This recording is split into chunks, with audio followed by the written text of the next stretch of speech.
welcome back to my film and TV channel. We've got a Peacock original today that was first aired on Peacock on the 2nd of May 2024. I'm doing this vlog on the 8th of May 2024, and it's a 6-part historical drama television series and based on a book. So yes, the book is of the same name. I have read the book and I read the book a couple of years ago. Very good book.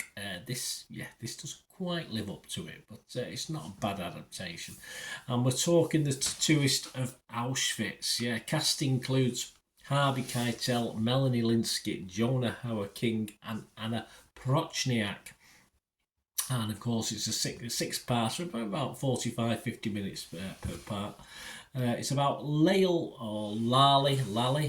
Sokolov, a Jewish prisoner in the Auschwitz-Birkenau concentration camp during World War II, and he's given a job of tattooing identification numbers on fellow prisoners' arms. Yes, you've got to find a...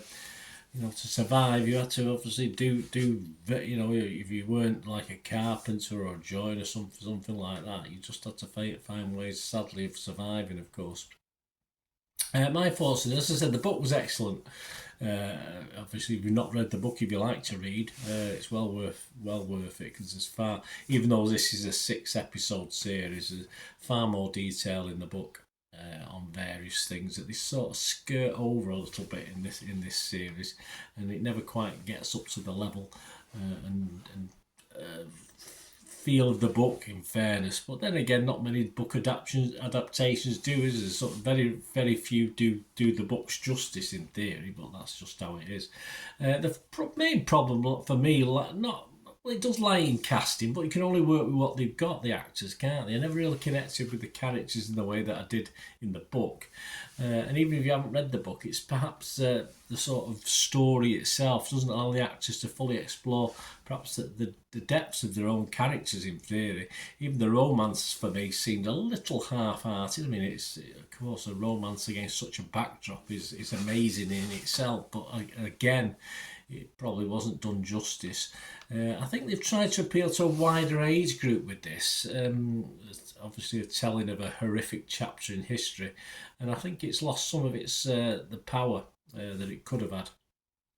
And obviously, if you compare it to something like Schindler's List, or even that very recent film I've watched probably a couple of months ago, Zone of Interest, which is obviously in German with subtitles, but it doesn't have the power of those things, which it's not a shame, because it is a telling of it. As I said, I wouldn't be averse to let younger watchers watch this either, obviously to learn a little bit and want to learn more about this thing. Obviously, I wouldn't be averse if you say a younger watcher as well.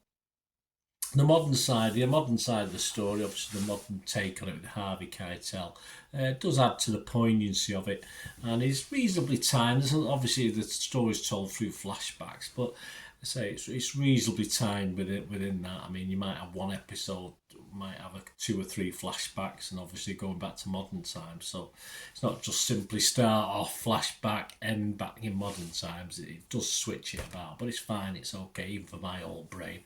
It didn't cause too many problems. And it just remains a well-told story, despite some flaws that are found with it. In fact, if you've not read the book, you may get a little bit more out. You may enjoy it, and enjoy is not the right word for these sort of films, is it? But you may get more out of it. As I say, when you make comparisons, of course, with any book over the years, most things pale, don't they, when they've been made into a film or a series. My scores, I'll be fresh on this. I will be positive on Metacritic, and I'm going to give it a healthy 6.5 out of 10, a very watchable movie.